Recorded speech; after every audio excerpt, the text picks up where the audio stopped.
Trolley बस खोइ भनेर सोध्यौँ, हामी प्रतिगमनकारी भयौँ। हामीले चौहारको सिमेन्ट कारखाना खोइ भन्यौँ, हामी प्रतिगमनकारी हुनुपर्ने। त्यो असम्भव कुराहरू। जहिलेसम्म आत्मनिर्भर नेपाली जनतालाई आत्मनिर्भर बनाउने सरकारबाट पोलिसी लेभलमा कार्यान्वयन गर्ने कामहरू हुँदैन, तबसम्म कहिले पनि हुँदैन। त्यो हुने कुरै होइन। लेनदेनको कुरामा नि एमालेलाई चाहिन्छ, एमालेलाई हाम्रो आवश्यकता छ, एमालेसँग हुनसक्छ। काङ्ग्रेसलाई हाम्रो आवश्यकता छ, काङ्ग्रेससँग हुनसक्छ।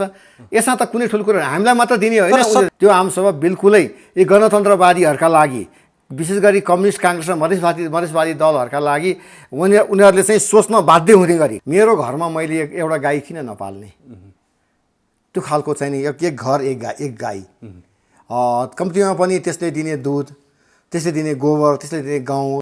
अब बालबच्चाहरूलाई काउ भनेर किताबमा चित्र देखाउनु पर्ने भयो। हेर्नुहोस्, गाई भनेको चाडा खुट्टा हुन्छ भनेर चित्र देखाउनु पर्ने भयो। अब तपाईँको मुला कसरी फल्छ नेपाली जनतालाई थाहा नहुने अवस्था भयो।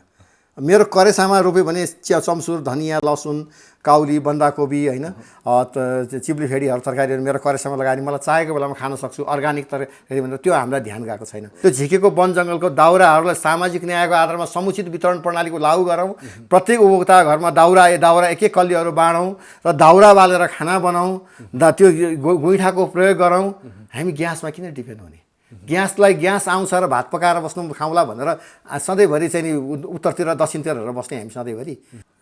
आज श्रीलङ्कालाई कम्तीमा पनि श्रीलङ्काको उदाहरण दिएर हामीलाई गफ गर्नलाई ठाउँ भएको छ। भोलि हाम्रा विषयमा अन्य देशले गफ गर्ने दिन त अब धेरै दिन बाँकी छैन।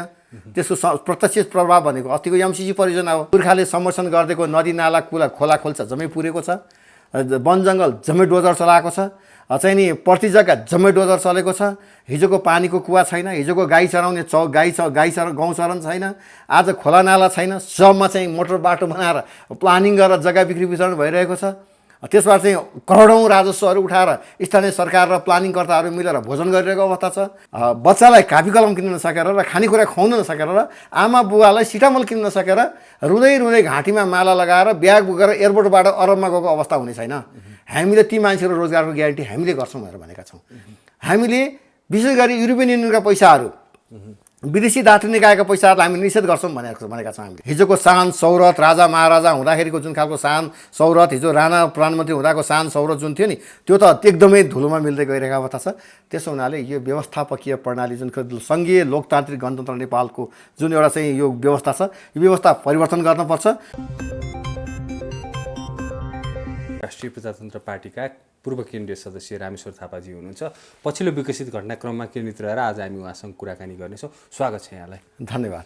अहिले जसरी नेपालको अर्थतन्त्र जुन सङ्कट उन्मुख हुँदै गइरहेको छ, विशेष गरी अहिले पछिल्लो समय हेर्ने हो भने चाहिँ इन्धन लगायत तेलको मूल्य वृद्धि चाहिँ पछिल्लो पटक बढ्दै गइरहेको अवस्था छ। यो बिचमा चाहिँ सरकारले अब जोरबिजोर प्रणाली लागू गर्नेदेखि लिएर चाहिँ शनिबार र आइतबार 2 दिन चाहिँ सार्वजनिक बिदा गर्ने प्रस्ताव पनि जुन अगाडि बढाइरहेको एक किसिमको अवस्था छ। यो बिचमा जसरी नेपाल चाहिँ आर्थिक सङ्कटमा अगाडि बढ्दै गर्दाखेरि अब कतै श्रीलङ्काकै बाटोमा नेपाल जाने त होइन भनेर सम्पूर्ण नेपालीहरू चाहिँ यतिखेर चिन्तित भएको जुन किसिमको अवस्था छ। यो पछिल्लो अवस्था हेर्ने हो भने नेपाल राष्ट्र बैङ्कले पनि सुविधा भोगी साधन किन्नको लागि चाहिँ त्यो रोक लगाउने नीति चाहिँ अगाडि बढाउने जुन यो पछिल्लो अवस्था छ, यो अवस्था के कारणले आइपुग्न गयो? यो अवस्था आउनुमा चाहिँ मुख्य दोषी चाहिँ यो राज्य प्रणाली हो अथवा चाहिँ के कारणले चाहिँ यो अहिलेको अवस्था आएको? हुन्छ, तपाईँलाई म विशेष रूपमा धन्यवाद दिन चाहन्छु। सिङ्गो इन्द्रेणी युट्युब खबरलाई म धन्यवाद दिन चाहन्छु, सिङ्गै राष्ट्रिय प्रजातन्त्र पार्टीको तर्फबाट, र म व्यक्तिगत तर्फबाट तपाईँलाई धन्यवाद दिन चाहन्छु। यो जुन अर्थतन्त्रको अत्यन्तै महत्त्वपूर्ण विषयमा आज तपाईँले छलफल अगाडि बढाउनु भएको छ, यो निश्चय नै देशको पोलिसी लेभलमा राजनीतिक एउटा नीति निर्माण गर्ने तहमा जुन राज्य व्यवस्था सञ्चालकहरू र विशेष गरी राजनीतिक लिडरहरूको अकर्मण्यताका कारणले यो भएको हो। निश्चय यसमा कुनै शङ्का छैन। नेपाल देशलाई आत्मनिर्भर बनाउने बाटोमा, नेपाली जनतालाई आत्मनिर्भर बनाउने बाटोमा सरकारी नीति कार्यक्रमहरू केही पनि देखिएन। हिजो राजा महेन्द्र सरकारले चाहिँ स्थापित गरिदिएका उद्योग धन्दाहरूलाई कौडीको भाउमा बेचेर उद्योग धन्दाहरू बन्द गर्ने कार्यहरू भयो र नेपालका यस्ता चाहिँ तीक्ष्ण विद्वान चाहिँ भर्खर पढेलेखा युवाहरूलाई अरबका कन्ट्रीहरूमा बेच्ने काम भयो र 8 कक्षा पनि फेल भएका र समाजले नरुचाएका व्यक्तिहरू राजनीति गर्ने चाहिँ क्रम जारी भयो। यसको चाहिँ नि विशेष गरी राजनीति गर्ने, पोलिसी बनाउने, नीति नियम र कानुन बनाउने नेताहरू तपाईले हेर्न सक्नुहुन्छ। ज्यान माराका सजाय भएका, गुण्डागर्दी र अपराध र विकृतिको कामहरू गर्ने चाहिँ पोलिसी बनाउने लेभलमा बसे नेता भए, नीति बनाउने ठाउँमा ती नेता भए। जो राज्यको नीति बनाउनु पर्थ्यो, जो राज्यको नेता हुनका लागि लागेको थिए, ती व्यक्तिहरू दुर्भाग्य भन्नुपर्छ विदेशमा बेचिने क्रम जारी हो। र जसले गर्दाखेरि नेपाली जनतालाई आत्मनिर्भर बनाउने होइन, परनिर्भर बनाउने काममा सरकारको यो पोलिसी लगभग यो 2046 साल पछाडि नै भन्छु म, यो लगभग यो 32-33 वर्षदेखि निरन्तर रूपमा नेपाली जनतालाई चाहिँ परनिर्भर बनाउने काम हो। त्यसको प्रतिफल आज नेपालमा अर्थतन्त्र एकदमै धराशायी रूपमा बढ्दै गएको छ। नेपालको चाहिँ अवस्था चाहिँ एकदमै भयावह हुँदै गएको अवस्था चाहिँ साँचो र सत्य हो।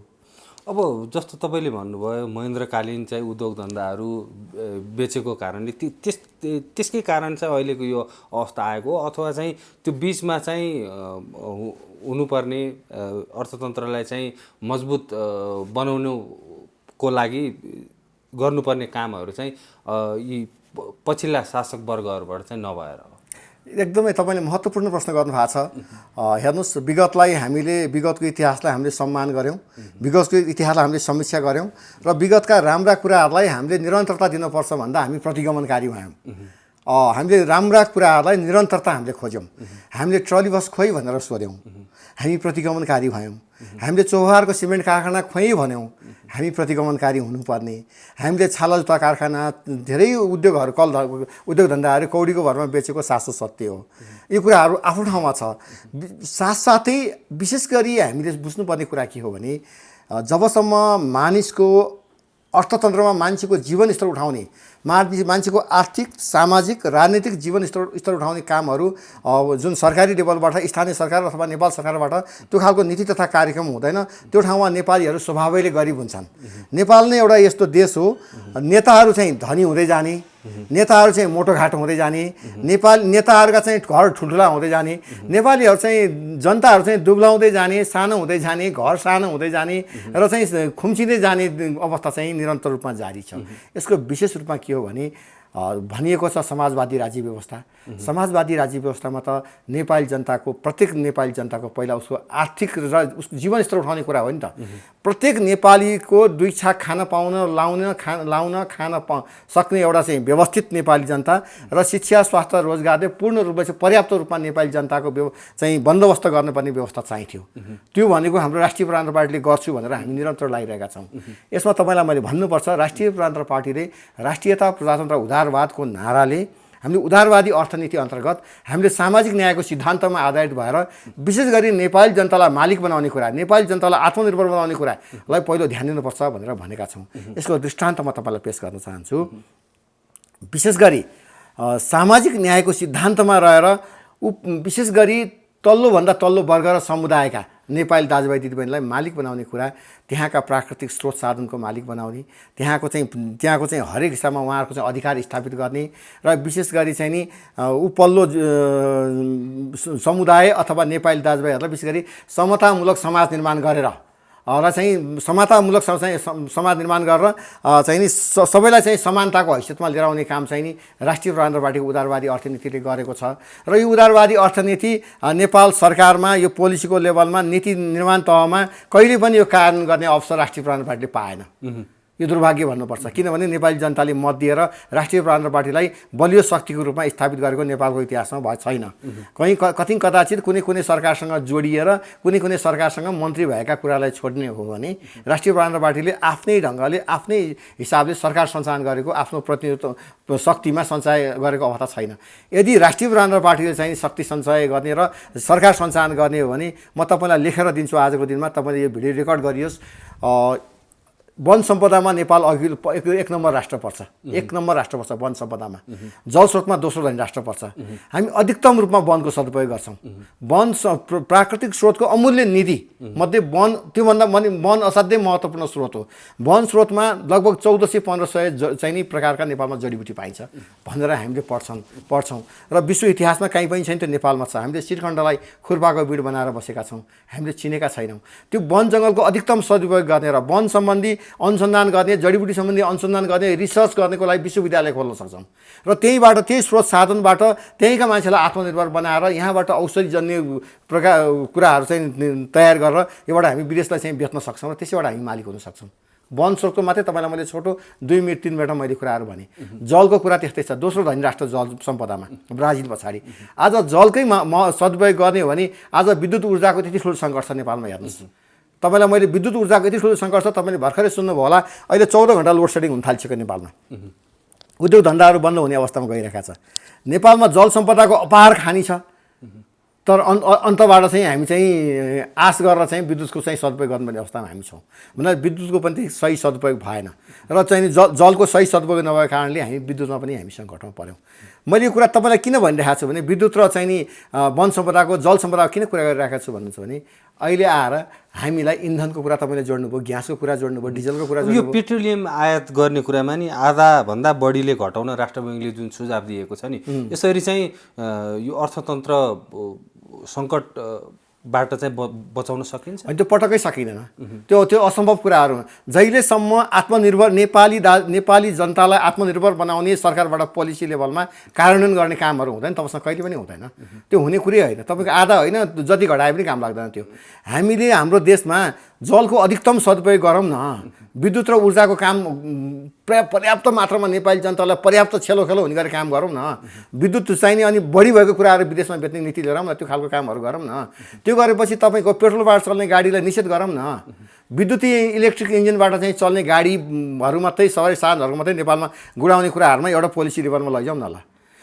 पेट्रोल डिजल अर्काको देशले दिन माओवादीले त घोषणापत्रमै भनेको छ नि अहिले त विद्युतीय चुलो प्रत्येक घरमा विद्युतीय चुलो चाहिँ दिने होइन। माओवादीको कुरा विश्वास गर्ने कुरा त त्यो पटक्कै सम्भावनै छैन। हेर्नुहोस्, राप्रपाको कुरा गर्ने हो भने अध्यक्ष लिङदेनले पछिल्लो समय विद्युतलाई चाहिँ भरपुर प्रयोग गर्ने जुन अभिव्यक्ति दिइरहनु भएको छ। तपाईँले हेर्नुहोस्, यो कम्पेयर गर्ने कुरा म तपाईँलाई सविनय निवेदन गर्न चाहन्छु, कृपया मलाई माफ गर्नु होला। राष्ट्रिय प्रजातन्त्र पार्टीलाई माओवादी दलहरूसँग कम्पेयर नगरिदिनु होला। माओवादी दल भनेको एउटा जनघात, राष्ट्रघात र मान्छेको रगतमा राजनीति गरेर आएको एउटा दल हो, जसले 10 वर्ष जनयुद्ध गर्यो, धेरै अरबौँको सम्पत्ति हिनामिना गर्यो, अरबौँ राष्ट्रिय सम्पत्ति ढुकुटीको सत्यानाश गर्यो, हजारौँ हजार मान्छेलाई अन्डा अपाङ्ग लुला लङ्गडा बनाएर गएको छ, धेरै मान्छेको रगत बगेको छ देशमा। उसले भनेका माग र मुद्दाको बिल्कुलै फरक संसदीय शासन व्यवस्थालाई स्वीकार गरेर अहिले सत्ता र शक्तिको राजनीति गरिरहेको छ। अहिले यतिखेर पनि 5 दलीय गठबन्धन सरकारमा स्वयं माओवादी दल छ। अहिले काङ्ग्रेससँग उसले भने जस्तो गरी आफ्ना छोरी, आफ्ना ज्वाइँ, आफ्ना नातागोतालाई मेयरहरू यस्तो जिताउन नसक्ने हो भने म तिमीसँग छोड्छु नि, तिमीसँग गठबन्धन तोड्छु नि, म एमालेसँग जान्छु नि भनेर पार्टीका अध्यक्ष जस्तो मान्छेले घुर्काइरहेको न्युज बिहान बेलुका हामीले हेर्न पाउँछौँ। त्यस्तो निरीह र त्यस्तो लज्जास्पद पार्टी र पार्टीका नेताको विषयमा त जति अवमूल्यन गरे पनि कम हुन्छ। त्यसका विषयमा कम्पेयर नगरौँ। भोलिको दिनमा तपाईँहरू पनि मिल्न सक्नु होला नि त। अहिले चुनावी तालमेलको त कुरा भइरहेको छ तपाईँहरूको नेकपा एमालेसँग। तपाईँलाई म सविनय निवेदन के गरौँ भने तपाईँका मार्फत सिङ्गो देशका तमाम राष्ट्रवादी राजवादी दिदीबहिनीहरूलाई म के निवेदन गर्न चाहन्छु भने हामी बिल्कुलै एउटा सुस्पष्ट विचार बोकेको सनातन हिन्दू राष्ट्र नेपाल हुनुपर्छ भन्ने मान्यता राख्ने, नेपालीहरूको एकताको प्रतीक, निर्वाचनभन्दा माथि उठेको, दलभन्दा माथि उठेको नेपाली जनताहरूको साझा संस्था र विश्वकै अरबौँहरूको हिन्दू राष्ट्राध्यक्ष रहने गरी एउटा संवैधानिक राज संस्था।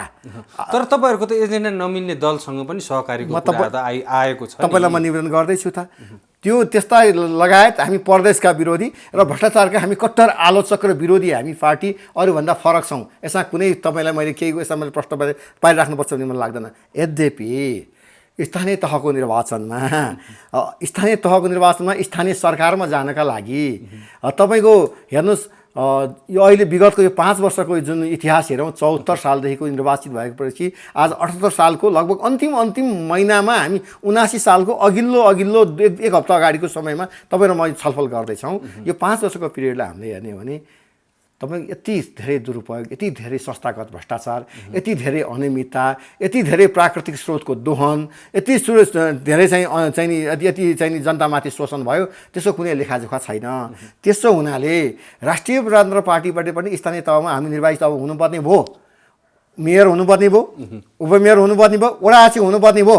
हामीले चाहिँ 74 सालमा पनि हामीले थुप्रै ठाउँमा वडा अध्यक्ष मेयर गाविस अध्यक्षहरू पनि हामीले जितेका हौँ जितेका थियौँ र त्यो ठाउँमा गएर पनि तपाईँहरूले सर्वाधिक रूपमा मिडिया लगायत तमाम देशवासीले हेरोस् हामीले जितेका ठाउँहरूमा र त्यसो पनि सर्वाधिक रूपमा मूल्याङ्कन गरियोस् र अहिले गरेका चाहिँ नि काङ्ग्रेस कम्युनिस्टले जितेका चाहिँ जुन स्थानीय तह सरकारमा छ त्यहाँ गरेका विकृति विसङ्गति र भ्रष्टाचारका विरुद्धमा स्थानीय तहमा राष्ट्रिय प्रजातन्त्र पार्टीले उम्मेदवार जित्नै पर्ने भयो क्या जित्नै पर्ने भयो जित्नको लागि एमालेसँग तालमेल बिना तपाईँहरूको जित सुनिश्चित भएन। अब त्यसो नि तपाईँ एमालेसँग नभन्नु न काङ्ग्रेससँग एमाले जोसँग भने पनि पक्कै पनि लेनदेनको कुरा हो नि त यो लेनदेनको कुरामा नि एमालेलाई चाहिन्छ एमालेलाई हाम्रो आवश्यकता छ एमालेसँग हुनसक्छ काङ्ग्रेसलाई हाम्रो आवश्यकता छ काङ्ग्रेससँग हुनसक्छ यसमा त कुनै ठुलो कुरा हामीलाई मात्र दिने होइन सत्ताको सिडी चढ्नको लागि चाहिँ तपाईँहरू जुनसुकै रूपमा पनि सम्झौता गर्न तयार हुनुहुन्छ। तपाईँलाई मैले प्रश्न पारौँ नीति सिद्धान्त छोडेर त्यो त कहाँ छोड्छ नीति सिद्धान्त विचारका आधारले नीति सिद्धान्त र विचारका अडानमा भन्नुहुन्छ भने राष्ट्रिय प्रजातन्त्र पार्टीको एजेन्डाहरूमा चट्टान चाहिँ अडिक छ। यसमा तपाईँलाई म विनम्रतापूर्वक अनुरोध गर्न चाहन्छु। तर तपाईँहरू आफैले भन्नुहुन्थ्यो अरूले जसरी बाहिर कमल थापाले चाहिँ यसरी सत्ताको सिडी चढ्नको लागि चाहिँ यस्तो यस्तो गरे यसरी अन्य दलहरूसँग सहकार्य गरे भनेर तपाईँहरू आफै चाहिँ त्यो किसिमको आरोप लगाउनुहुन्थ्यो। अहिले तपाईँहरू पनि त्यही पथमा अगाडि बढिरहनु भएको छ। मैले तपाईँलाई भने जनताबाट निर्वाचित हुने विषयमा जनताबाट निर्वाचित हुने विषयमा जनताका प्रतिनिधि हुने विषयमा लिने र दिने चाहिँ नि हाम्रो चाहिँ गिभ एन्ड टेकको चाहिँ त्यो कुराहरू छलफलबाट समझदारीमा हुन सक्ने कुरा आफ्नो ठाउँमा छ। जहाँसँग पार्टीका निवर्तमान अध्यक्ष कमल थापालाई तपाईँले जोड्नु भएको छ श्रद्धेय निवर्तमान अध्यक्ष कमल थापासँग राष्ट्रपतीय प्रणालीको व्यवस्थामा राष्ट्रपतिलाई समर्थक बस्नेको मेरो पार्टीको तत्कालीन अध्यक्ष कमल थापा हो क्या जो राष्ट्रपतीय प्रणालीको चाहिँ नि हामी विरोधी राज संस्थाका पक्षधर हौँ क्या हामी यस्ता थुप्रै गतिविधिप्रति हामी असन्तुष्ट भयौँ कि निवर्तमान अध्यक्ष कमल थापासँग। अहिले त उहाँले राज संस्थाको एजेन्डा त छोडिदिइसक्नु भएको छ नि। त्यही त लाजको पसार हो नि। हिजो त्यही राज संस्थाको कुरा गर्नुभयो राजा बिना देशै चल्दैन भन्नुभयो त्यही राजाको तस्बिर देखाएर भोट लिनुभयो जित्नुभयो सरकारमा पटक पटक मन्त्री हुनुभयो सुविधा र लाभ ग्रहण गर्नुभयो आफ्ना आसेपासेलाई धेरै सुविधा प्रदान गर्नुभयो हुने खाने बनाउनु भयो त्यही मान्छे लिएर अहिले राप्रपा नेपाल विप्लवमा बस्नु भएको छ। उहाँको विषयमा त आज म तपाईँसँग टिप्पणी नगरौँ धेरैपल्ट भयो उहाँको आफ्नो बाटो जानु भएको छ उहाँलाई शुभकामना छ। जहाँसम्म उहाँले विगतको इतिहासमा एउटा इतिहास रच्ने एउटा विश्वमा चर्चा कमाउन सफल नेतृत्व बन्नुभएको थियो। अहिले मलाई लाग्छ मैले होइन दुनियाँ जनता नेपालीले भन्छ अहिले उहाँ सडकमा पुग्नु भएको छ धुलोमा पुग्नु भएको छ दुःख लाग्छ। अब राप्रपाले जुन किसिमले चुनावी चहल पहल बढाइरहेको छ चुनाव केन्द्रित कार्यक्रम 25 गते पनि विशाल आमसभा भनिएको छ के छ तयारी तपाईँहरूको? अब राष्ट्रिय प्रजातन्त्र पार्टी एउटा यस्तो दल हो जसले सिङ्गो गणतन्त्रवादीहरूका इतर पक्षमा बस्छ। हामी प्रष्ट हुनुपर्छ धर्म चाहने देशलाई संघीयता नचाहने विशेष गरी देशलाई विखण्डन नचाहने भ्रष्टाचार नचाहने राष्ट्रपतीय प्रणालीलाई अस्वीकार गर्ने देशी विदेशीको हस्तक्षेप अस्वीकार गर्ने र यो विशेष गरी विदेशीको चाहिँ नि साम्राज्यवादी अस्वीकार गर्ने एउटा चाहिँ तमाम चाहिँ नि एउटा शान्ति र अहिंसावादीहरूको सङ्गठन हो राष्ट्रिय प्रजातन्त्र पार्टी। त्यो पार्टीको चाहिँ 25 गते हुने विशाल आमसभा छ यो बागमती प्रदेश स्तरीय आमसभा छ। त्यो आमसभा बिल्कुलै यी गणतन्त्रवादीहरूका लागि विशेष गरी कम्युनिस्ट काङ्ग्रेस र मधेसवादी दलहरूका लागि उनीहरूले चाहिँ सोच्न बाध्य हुने गरी साँच्ची नै अब हामीले गरेका व्यथिति विकृति विसङ्गति भ्रष्टाचार र चाहिँ राष्ट्रघाती सन्धि सम्झौताको चाहिँ नि अब प्रतिकूल असर चाहिँ अब देखियो है। अब साँच्चीकै राष्ट्रवादीहरू जुरुमुराए देशलाई माया गर्नेहरू उठे भन्ने एउटा सन्देश दिनका लागि र विशेष गरी काङ्ग्रेस र कम्युनिस्टमा लागेर ढुलमुले अवस्थामा रहेका तमाम राष्ट्र चाहिँ जुन देशलाई माया गर्ने दाजुभाइ दिदीबहिनीहरू हुन्छ उहाँलाई चाहिँ अब आउने वैशाख 30 गतेलाई स्थानीय तहको निर्वाचनमा कम्तीमा पनि स्थानीय तहकै निर्वाचनमा पनि हलो चिन्हमा मतदान गरेर कम्तीमा पनि यिनीहरूलाई सबक सिकाउनका लागि एक खालको चाहिँ त्यो एउटा त्यो अभियानको रूपमा चाहिँ स्थापित हुनेछ। त्यसका लागि हामीले सबै खाले पूर्व तयारी गरेका छौँ र सम्पूर्ण देशवासीहरूलाई त्यो काठमाडौँ उपत्यकामा बस्ने दाजुभाइ दिदीबहिनीहरूलाई त्यो चैत्र 25 गते काठमाडौँ खुल्ला मञ्चमा त्यो सम्मेलनमा त्यो महायज्ञमा उपस्थितिको लागि म तपाईँको मिडिया मार्फत पनि फेरि पनि अनुरोध गर्न चाहन्छु। यो अघि हामीले अर्थतन्त्रको कुरा गर्दै थियौँ अलिकति कुरा मोडिएर यहाँसम्म आइपुग्यो जसरी त्यो सुविधाभोगी वस्तुहरूको चाहिँ आयातमा रोक लगाउने भनेर जुन तयारी हुँदैछ नि फर्निचर लगायत गाडी लगायतका विषयहरू डेरी प्रोडक्टहरूमा त्यो तयारी गर्दै गर्दाखेरि चाहिँ त्यसले चाहिँ समाधान दिन्छ त? समाधान यो नै अन्तिम समाधान चाहिँ होइन, तर राष्ट्रियताप्रतिको यसले आत्मगौरव चाहिँ बढाउँछ। तपाईँ यो पहिल्यै हुनुपर्थ्यो। तपाईँले जुन डेयरी प्रोडक्टका कुरा गरिरहनु भएको छ, जुन विदेशीबाट चाहिँ नि देला र खाउँला भनेर आश गरेर बस्ने वातावरण छ। मेरो घरमा मैले एउटा गाई किन नपाल्ने, त्यो खालको चाहिँ नि एक घर एक गाई, कम्तीमा पनि त्यसले दिने दुध, त्यसले दिने गोबर, त्यसले दिने गहुँतले पनि मान्छेलाई निरोगी बनाउँछ। तपाईँलाई न्युजमा सुन्नुभयो भएन, पछिल्लो समयमा यो कोभिडको महामारीमा जसले गाईको सेवा गर्थ्यो अरे नि, जसले गहुँतको काम गर्थ्यो अरे नि, ती मान्छेहरू कसैलाई पनि कोभिड लागेन अरे। यो एकदम तपाईँको न्युज मिडिया मार्फत म तपाईँलाई यो औषधिको रूपमा भने कोभिडले त छुनै सकेन अरे क्या। त्यो एउटा खालको त्यो चाहिँ नि मैले गाईको कुराहरू गरेँ। हामीले प्रत्येक घरमा दुध उत्पादन गर्न सक्छौँ आफ्नै घरमा। अब तपाईँको हेर्नुहोस्, करेसामा तरकारी नलगाउने अनि तरकारी किन्नको लागि बजार धाउने हाम्रो बानी परेको छ। हेर्नुहोस्, मान्छेहरूलाई किसानी काम गर्न मान्छेको बानी हटेको छ। हेर्नुहोस्, मुला कसरी विषादयुक्त तरकारी खाने बानी परिसक्यो नेपालीलाई। परिसक्यो। तपाईँलाई हेर्नुहोस्, नेपालीहरूलाई मुला कसरी फल्छ नै थाहा छैन। अब भारतबाट आउने त्यो त एकपटक त रोक पनि लगाएको थियो के अरे, त्यो कार्यान्वयनमा जान सकेन। अब बालबच्चाहरूलाई काउ भनेर किताबमा चित्र देखाउनु पर्ने भयो। हेर्नुहोस्, गाई भनेको चाडा खुट्टा हुन्छ भनेर चित्र देखाउनु पर्ने भयो। अब तपाईँको मुला कसरी फल्छ नेपाली जनतालाई थाहा नहुने अवस्था भयो। मेरो करेसामा रोप्यो भने चम्सुर, धनियाँ, लसुन, काउली, बन्दाकोपी होइन, चिप्लीफेडीहरू तरकारीहरू मेरो करेसामा लगाएर मलाई चाहेको बेलामा खान सक्छु। अर्ग्यानिक तरकारी भनेर त्यो हामीलाई ध्यान गएको छैन। म प्रत्येक नेपाली दाजुभाइ दिदीबहिनीलाई भन्न चाहन्छु, कसैको जग्गा करेसामा होला, कसैको नहोला, तर गमलामा भए पनि वैज्ञानिक कृषि प्रणाली अन्तर्गत छतमा भए पनि तरकारी रोप्नुहोस्, अर्ग्यानिक तरकारी लगाउनुहोस्, छतमा गएर टिपेर ल्याएर भान्सामा पकाउनुहोस्। तरकारी बजारमा गएर तरकारी किन्ने कुरा मात्रै ध्यान नदिनुहोस् के। हामी आत्मनिर्भर हुने काम चाहिँ हामीले के गर्यौँ भन्ने कुरा हो के। सरकारको पोलिसी पनि 8 कक्षा फेलका नेताहरू भए, राम्रा विद्वान हुने मान्छेहरू सबै अरबमा काम गर्न गए। अब नेताले त्यो खालको पोलिसी बनाउन सकेन, त्यो खालको मेकानिजम तयार भएन, उनीहरूको त त्यो सोचै त्यही भयो। अब के कुरा गर्ने हेर्नुहोस् होइन, त्यो बेढङ्गका नेताहरू भए भन्ने कुरा एक ठाउँमा भयो। यतातिर हामीले पनि हामीलाई आत्मनिर्भर हुने काम गरेनौँ। जस्तो कि तपाईँको गाई पाल्ने कुरा गरेँ मैले, तरकारी खेती, गाईबाट दुध, दही, घिउ, मक्खन होइन, डेयरी प्रोडक्ट लगायत। अब त्यो गाउँघरमा त गोबरबाट गोइठा बनाएर आगो पनि बाल्छन्। अब तपाईँले भर्खरै इन्धनको कुरा गर्नुभएको थियो। आज ग्यास तपाईँको चाहिँ नि यति धेरै महँगो हुँदा पनि हामी चाहिँ ग्यास बाल्नलाई हामी लालायित छौँ के। हामीले त्यो ग्यास मैले भन्नुपर्दा त हेर्नुहोस्, योभन्दा तपाईँले मलाई अग्रगमनकारी भन्न सक्नुहुन्छ। अझ यो छलाङ मार्ने क्रान्तिकारी नेताले दियो भने त कहाँ यो प्रतिगमनकारी रहेछ, यो कहाँ यो 15औं शताब्दीको कुरा गर्छन् भनेर मेरो विषयमा हाँसो उठ्न सक्छ, उनीहरूलाई मजाक लाग्न सक्छ। तर मलाई त्यो मजाकले कुनै केही हुनेवाला छैन। म सिधा भन्छु, गोबरको गोइठा बनाऊँ, गोइठा बालौँ।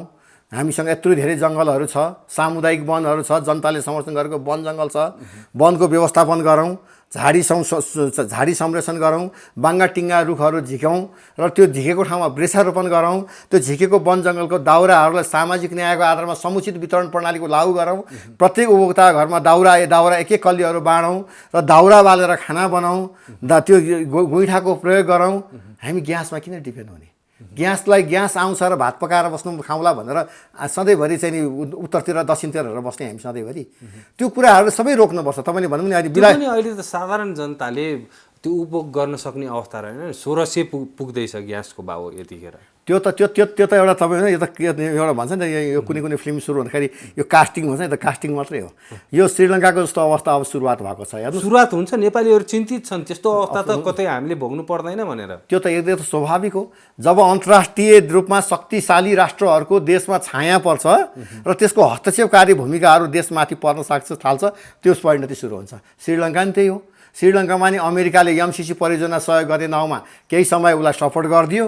त्यहाँ चाहिँ मान्छेलाई मोज मस्ती गर्ने, चाहिँ नि रमाइलो गर्ने र चाहिँ नि भोग विलासताका सामानहरूमा दिने, आफू काम नगर्ने र त्यो ढङ्गले श्रीलङ्का अगाडि बढ्यो। पछि हात झिक्रियो, श्रीलङ्कामा अर्थतन्त्र चौपट भयो।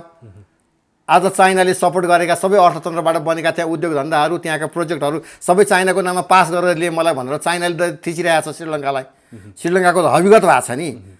श्रीलङ्कालाई कम्तीमा पनि श्रीलङ्काको उदाहरण दिएर हामीलाई गफ गर्नलाई ठाउँ भएको छ। भोलि हाम्रा विषयमा अन्य देशले गफ गर्ने दिन त अब धेरै दिन बाँकी छैन। त्यसको प्रत्यक्ष प्रभाव भनेको अस्तिको एमसिसी परियोजना हो। एमसिसी परियोजनालाई यो परियोजना पास गर्न हुँदैन। यहाँ चाहिँ 3 करोड नेपालीमा मलाई लाग्छ 1-2 हजार नेपाली बाहेक अरू चाहिँ सबै नेपालीले एमसिसी परियोजना भोलि बिहान श्रीलङ्काले पास नगर्दाखेरि श्रीलङ्काको यो हालत भएको हो एमसिसीकै कारणले। पहिला लोभमा पारेपछि त्यही लोभमा फस्यो श्रीलङ्का। त्यसबाट अमेरिकनको परियोजनाका त्यसबाट केही आर्थिक लाभ पनि ग्रहण गर्यो। पछि उसले एमसिसी परियोजना अस्वीकार गर्यो। त्यसको परिणामस्वरूप ऊ आफैमा दिव्याङ्ग थियो, आफैमा आत्मनिर्भर थिएन, परनिर्भर थियो त्यो श्रीलङ्का राष्ट्र। आज त्यो परनिर्भरताको कारणले ऊ आफू केही गर्न सक्दैन।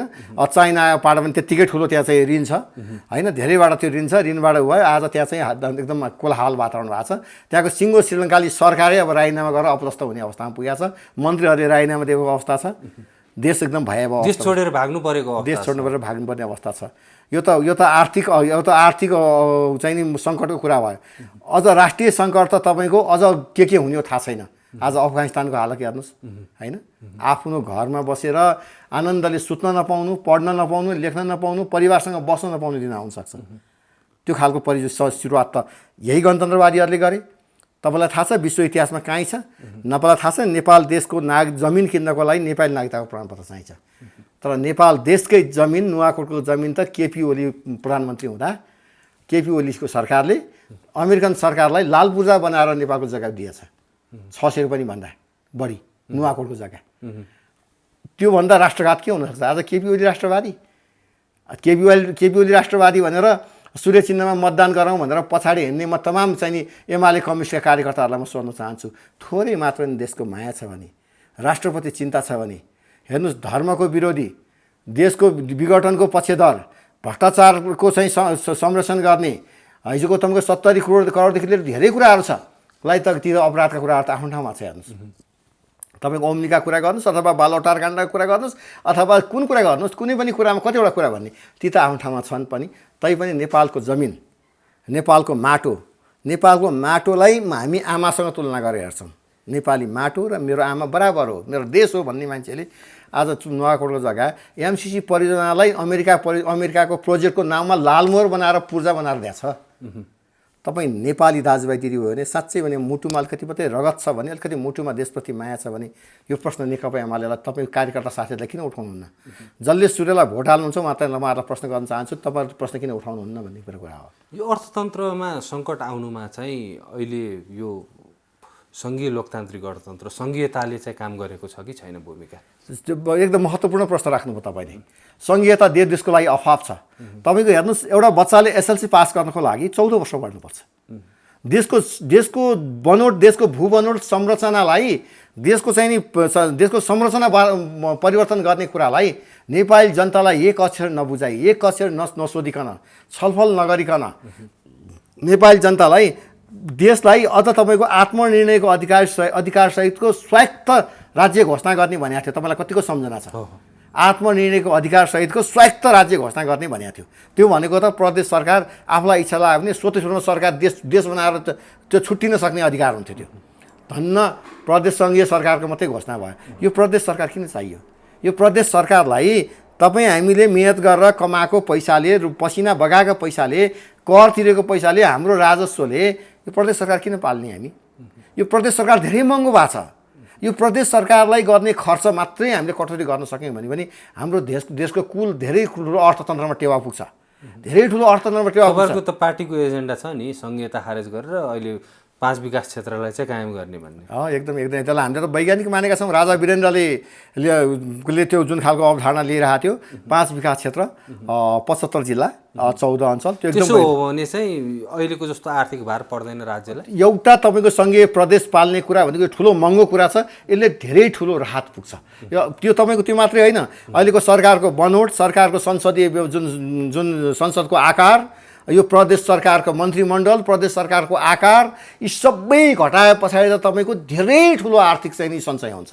धेरै ठुलो आर्थिक सञ्चय हुन्छ। हामीले त एक खालको जागिर दिएछ, सबै पाल्नु परेछ नि। प्रदेशको पनि र स्थानीय सरकारमा पनि वडाध्यक्षहरूको पनि त विलासी गाडीहरू छ। अहिले फिर्ता गरिरहेको समाचारहरू आइरहेका छन् नि, कस्तो गाडी चढ्दो रहेछ नि, एकदम विलासी किसिमको।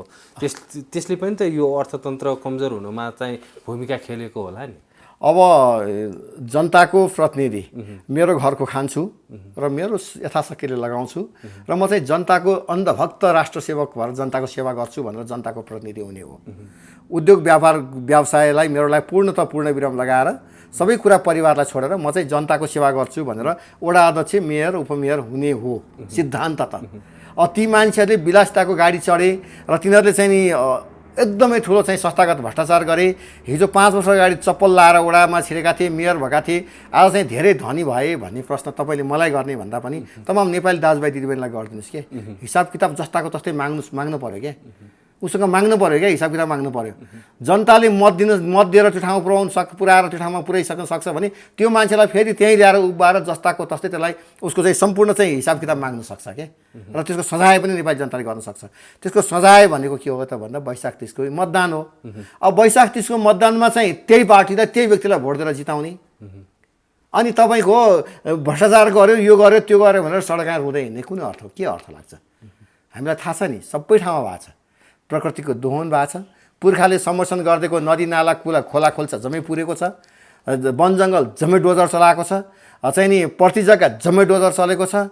हिजोको पानीको कुवा छैन, हिजोको गाई चराउने गौँ चरन छैन, आज खोला नाला छैन, सबमा चाहिँ मोटर बाटो बनाएर प्लानिङ गरेर जग्गा बिक्री वितरण भइरहेको छ। त्यसबाट चाहिँ करोडौँ राजस्वहरू उठाएर स्थानीय सरकार र प्लानिङकर्ताहरू मिलेर भोजन गरिरहेको अवस्था छ। अथाह चाहिँ दोहोरो कर लिएर चाहिँ नि भ्रष्टाचार गरेर वडाका अध्यक्षदेखि लिएर मेयरदेखि लिएर चाहिँ प्रदेश सरकार सबै धनी भएको अवस्था छ।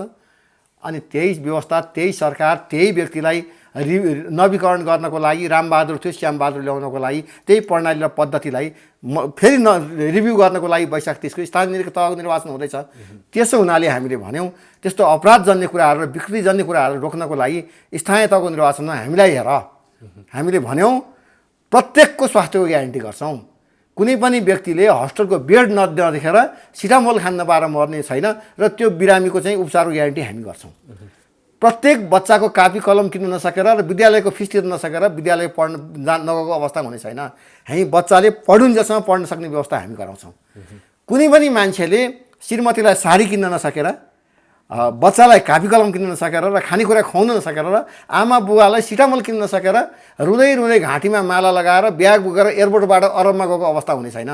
हामीले ती मान्छेहरू रोजगारको ग्यारेन्टी हामीले गर्छौँ भनेर भनेका छौँ। हामीले विशेष गरी युरोपियन युनियनका पैसाहरू, विदेशी दातृ निकायका पैसाहरूलाई हामी निषेध गर्छौँ भनेका छौँ। हामीले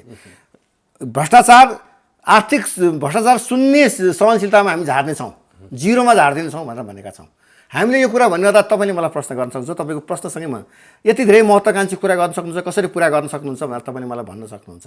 म तमाम दाजुभाइ दिदीबहिनीहरूलाई म आग्रह गर्न चाहन्छु, निवेदन गर्न चाहन्छु। हामी नारायण शाहको तस्बिर एकातिर बुद्ध भगवानको तस्बिर राखेर, बुद्धको आर्थिक उपदेशलाई शिरमा र मुटुमा राखेर नारायण शाहको तस्बिर राखेर हामी कुरा पुरा गर्न सक्छौँ। कसरी सक्छौँ भन्नुहुन्छ भने मैले अघि नै भने नि तपाईँलाई, यहाँको प्राकृतिक स्रोत साधनको अधिकतम सदुपयोग गर्छौँ। वन सम्पदा, खनिज सम्पदा, जल सम्पदाका ऊर्जाका कुराहरू, वन सम्पदाका प्राकृतिक स्रोत साधनका जडीबुटी उत्पादन गर्ने, प्रशोधन गर्ने र वन सम्पदाको अधिकतम सदुपयोगका कुराहरू, यी सारा कुराहरू गर्छौँ। र यहाँबाट उठ्ने जुन राजस्व छ नि, म एउटा वडामा उठ्ने राजस्व छ नि, त्यहाँको राजस्व सबैभन्दा पहिला त्यहाँको ठुलो बाटो बनाउनलाई होइन, ठुलो चाहिँ नि के भन्छ त्यो अहिले भ्यू टावर बनाउनको लागि होइन, हामी त्यो भ्यू टावर बनाउनलाई खर्च गर्दैनौँ। पहिला खर्च कहाँ गर्छौँ? त्यहाँको तमाम दाजुभाइ दिदीबहिनीहरूको, आमा बुवाहरूको, उहाँहरूको चाहिँ जीवनस्तर, आर्थिक सामाजिक जीवनस्तर उठाउनको लागि उहाँहरूलाई पोषणयुक्त खानेकुराहरू र उहाँहरूलाई दाल चामल भात तरकारीको बन्दोबस्त गरी भोको कोही पनि रहन नपर्ने गरी पहिला उहाँहरूको आर्थिक जीवनस्तर उठाउँछौँ। अनि त्यहाँबाट उहाँहरूको स्वास्थ्य निरोगी हुने र स्वास्थ्यलाई चाहिँ स्वास्थ्यको लागि बलियो हुने खालका, स्वास्थ्यबाट उनीहरू रोगी हुनु नपर्ने वातावरण सिर्जना गर्छौँ र उहाँहरूलाई हामी त्यो खालको योजनाहरू लिएर आउँछौँ। र त्यसबाट हामीबाट उठेका राजस्वहरू भनौँ, यहाँबाट उठ्ने प्राकृतिक स्रोत साधन र आफ्नो खालको सम्पत्तिहरूबाट हेर्नुहोस्, यहाँ बनचराको बिँड बनाइरहेको छ, खुर्पाको बिँड बनाइरहेको छ, शिरखण्ड नचिनेर, हिरा नचिनेर किरा भएको छ। ती कुराहरूलाई हामी अधिकतम सदुपयोग गर्छौँ र त्यही वडाको हामी मालिक बनाउँछौँ, त्यही स्थानीय सरकारको मेयरलाई हामी मालिक बनाउँछौँ र त्यहीँका दाजुभाइ दिदीबहिनीहरूलाई आर्थिक रूपले सबल र सक्षम बनाउँछौँ। अनि गर्छौँ हामी विकास। हामीले गर्ने विकास फरक छ। हामीले गर्ने विकाससँग त सामाजिक न्यायमा आधारित विकास हुन्छ। तपाईँलाई म एउटा अनुरोध गरौँ, होइन यस्ता चिल्ला किसिमका भाषणहरू त चुनाव नजिकै गर्दाखेरि नेताहरूबाट त्यो आउनु स्वाभाविकै भयो। विगतमा पनि नेपाललाई चाहिँ अब यो गणतन्त्र आइसकेपछि हामी स्विजरल्यान्ड बनाइदिन्छौँ, सिङ्गापुर बनाइदिन्छौँ भन्थे। अब श्रीलङ्काको हालततिर गइरहेको छ। अहिले तपाईँ पनि अब त्यही कुरा चाहिँ दोहोऱ्याइरहनु भएको छ। होइन तपाईँको यो रेकर्ड छ नि, यो रेकर्ड तपाईँले यति अध्यावधि गर्नुहोस् कि यति हाइलाइट गरिदिनुहोस् प्लिज। हेर्नुहोस्, नहुने कुरा बोल्दैन। यो रामेश्वर थापा राष्ट्रिय प्रधान पार्टीको आधिकारिक जिम्मेवार मान्छे। स्विजरल्यान्ड बनाइदिन्छु भनेर श्रीलङ्काको मोडेल भन्दै लानुहुन्न तपाईँ। स्विजरल्यान्ड बनाउँछु म भन्दिनँ नि। नेपाल बनाउने हो कि तपाईँको। मैले तपाईँको पानी जहाज ल्याउने कुरा गरेँ, मैले गरिनँ नि। घर घरमा ग्यास लाइन जोड्ने कुरा गरेँ, गरिनँ नि। मैले ट्याक्क बोलाएर ट्याक्क बाल्ने कुरा गरिनँ नि त मैले तपाईँको। जम्मै मैले के अरे, मैले त भिजनसहित प्रस्तुत गरेको छु। मैले के भने, तपाईँको घरको करेसा बारी छ भने तरकारी रोप्नुहोस्, छैन भने छतमा लगेर तरकारी बारी गर्ने काम गर्नुहोस्, आत्मनिर्भर बन्नुहोस् भन्ने कुराहरू मैले गरिरहेको छु। घरमा गाई पाल्ने कुरा गरिरहेको छु मैले। हरेक किसानहरूले आफ्नै आत्मनिर्भर बन्ने कुरा गरेँ, त्यति मात्रै मैले गरिनँ नि। त्यहाँको अधिकतम सम्पदा र स्रोत चाहिँ अधिकतम सदुपयोग गरेर त्यहाँबाट हामी मालिक बन्ने कुरा गरिरहेछौँ। हामी आफूले नचिनेर, आफ्नो चाहिँ वरिपरि आफूले आफूलाई कस्तुरी भएर पनि नचिनेर अरूमा डिपेन्ड हुने हामीमा बानी पर्यो। त्यो उनीहरूले त्यो कुरालाई रोकेर आत्मनिर्भर हुने बाटो लाग्यौँ भने र त्यो खालको ढङ्गले अगाडि बढ्यौँ भने मलाई लाग्छ स्थानीय सरकारमा अब नेपाली जनता दाजुभाइ दिदीबहिनीहरूले सबै कुरा बुझ्नु भएको छ। अब पनि उहाँहरू यो ढङ्गले अगाडि बढ्दिनु हुन्न र चाहिँ अबको बाटो भनेको अपराध कर्मको बाटो रोज्ने कि चाहिँ साँच्चीकै शान्तिको बाटो रोज्ने बेला छ। अपराध कर्मको बाटो रोज्ने, भ्रष्टाचार रोज्ने, देशका विखण्डनकारी रोज्ने, राष्ट्रघाती राष्ट्रघाती सन्धि समझौता गर्ने दलहरू रोज्ने, विदेशीबाट चाहिँ हिजो 12 बुद्धे दिल्ली सम्झौताबाट इन्डियाबाट पालित पोषित भएर उसकोबाट खेताला भएर खेतालाको काम गर्ने दलहरू रोज्ने हो भने काङ्ग्रेस कम्युनिस्ट अहिले पनि रोजे भयो र आफ्नो खुट्टा आफैले बन्चरो हानेर उफ्रेर हिँडे भयो र आफ्नै घर पोलेर खरानीको टिको लगाएर नाच्दै हिँडे भयो। होइन, साँच्चै देशको माया छ र मेरो भावी सन्ततिको मलाई थोरै भए पनि मेरो जिम्मेवारी छ र मेरो पुर्खाको इतिहास, मेरो यो चाहिँ इतिहासप्रतिको मेरो सम्मान छ, देशप्रतिको म प्रति माया छ र मेरो बालबच्चा भोलि यो देशको डक्टर, इन्जिनियर, पाइलट बनोस् र आनन्दले ढुक्कले पढ्न पाओस् र असल मान्छे बन्ने हो चाहोस् भनेर इच्छा छ भने साँच्चीकै गौतम बुद्ध जन्मेको देश यो शान्ति भूमि र पशुपतिनाथकै भूमि होस् भन्ने चाहनुहुन्छ भने र यो देशै चाहनुहुन्छ भने अरूको साम्राज्यवाद र अरूको ऐनायकवाद र अरूको गुलाम भएको अस्वीकार गर्ने हो भने हामी तमाम 3 करोड नेपाली दाजुभाइलाई थाहा छ राष्ट्रिय प्रधान पार्टीको विकल्प छैन। हुन्छ, हामी अन्तिममा छौँ। अन्तिममा जुन नेपालको आर्थिक सङ्कटलाई चाहिँ त्यो समाधान गर्नको लागि चाहिँ प्रमुख विकल्प भनेकै चाहिँ नेपालीहरू आत्मनिर्भर बन्ने हो। यो व्यवस्था परिवर्तन गर्नुपर्छ। व्यवस्था परिवर्तन, त्यसको लागि व्यवस्था परिवर्तन गर्नुपर्छ। यो व्यवस्थाभित्र रहेर त दिन दलमा फस्दै जान्छ। असीमित भ्रष्टाचार हुन्छ। यो राज्य प्रणालीमा हुँदैन। यो प्रणालीमा असीमित भ्रष्टाचार हुन्छ। नेताहरू अझै धनी हुँदै जान्छन्, जनताहरू अझै गरिब हुँदै जान्छन्। नेताका घर ठुल्ठुलो हुँदै जान्छ, जनताका घर सानसानो हुँदै जान्छ, नेताहरू मोटाघाटा हुँदै जान्छन्, जनताहरू दुब्लाउँदै जानेछन् र चाहिँ राष्ट्रिय अन्तर्राष्ट्रिय लेभलबाट हेर्ने दृष्टिकोण पनि नेपाललाई हेर्ने भनेको एक खालको उनीहरूको हेर्ने राष्ट्रियता त खुम्चिँदै गएको छ। देशको गरिमा इज्जत त घट्दै नै गएको छ, त्यो पनि घट्दै जानेछ। हिजोको शान सौरथ, राजा महाराजा हुँदाखेरिको जुन खालको शान सौरथ, हिजो राणा प्रधानमन्त्री हुँदाको शान सौरथ जुन थियो नि, त्यो त एकदमै धुलोमा मिल्दै गइरहेको अवस्था छ।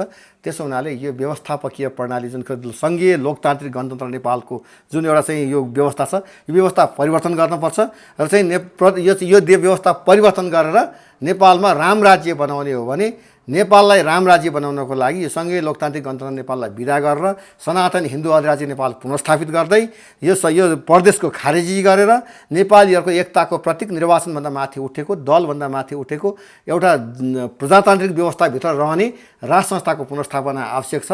त्यसको विकल्प छैन। त्यसैबाट भ्रष्टाचारको अन्त्य गराउने भएको हुनाले राष्ट्रिय प्रजातन्त्र पार्टीभित्र एकाकार हुनुको विकल्प छैन। त्यही अभियानमा र त्यही मुद्दामा लाग्नको लागि तमाम दाजुभाइ दिदीबहिनीहरूलाई म हार्दिक निवेदन गर्न चाहन्छु। यहाँलाई धेरै धेरै धन्यवाद यो समयको लागि। तपाईँलाई पनि धन्यवाद दिन चाहन्छु। धेरै महत्त्वपूर्ण छलफल गर्नु भएको छ। तपाईँलाई विशेष धन्यवाद दिन चाहन्छु।